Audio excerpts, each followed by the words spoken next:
ចង់ដឹងចម្លើយពិតព្រោះតែបងស្នេហ៍វងឹតទើបចេញបងងិងចង់ដឹងចេញត្រឹមឆ្លើយមួយមាត់ប្រាប់អូនរាយរាប់បានត្រឹមតែពីងមិនដឹងឬក៏ប្រលឹងសំឡឹងឃើញគេហើយខំធ្វើល្អស្មោះសរនឹងស្រីកន្លងតើបចិត្តបងហើយនឹងស្ងួនចងក្រងគ្មានថ្ងៃព្រួលប្រែតែផ្ទុយទៅវិញចិត្តតមនាញនេះត្រូវចាញ់គេគ្រប់យ៉ាងបងសល់ត្រឹមតែរងទុំព្រោះស្នេហ៍ដែលស្ងួនបានអោយ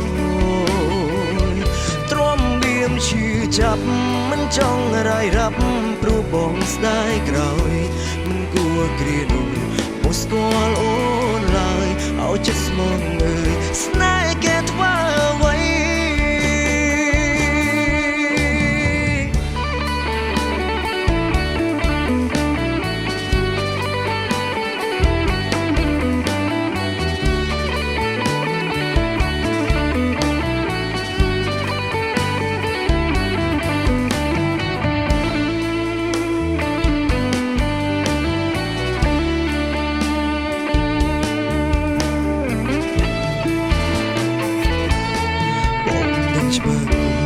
អូនស្នេហ៍គេ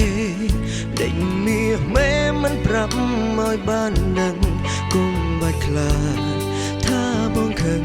រឿងនឹងសម្រាញ់លើស្រីគ្មានសិទ្ធិអ្វីហាមឃាត់ស្ងួន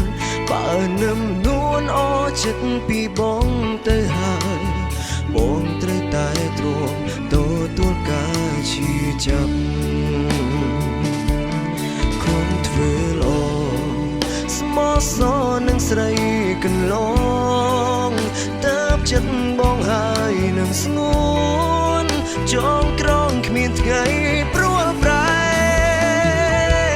តែផ្ទុយទៅវិញចិត្តតមនាញនេះត្រូវចាញ់គេគ្រប់យ៉ាងបងសល់ត្រឹមតែរងទុំព្រោះស្នេហ៍ដែលស្ងួនបានអោឈឺចាប់មិនចង់រាយរាប់ព្រោះបងស្ដាយក្រោយមិនគួរគ្រានោះបងស្គាល់អូនឡើយឲ្យចិត្តស្មងអើយស្នេហ៍គេធ្វើអ្វីជូនពរឲ្យស្រីបានក្តីស្នេហ៍ថ្មីដែលថ្លៃធ្លាប់បងធ្វើមិនបើបងប្រែជាឆ្គាំ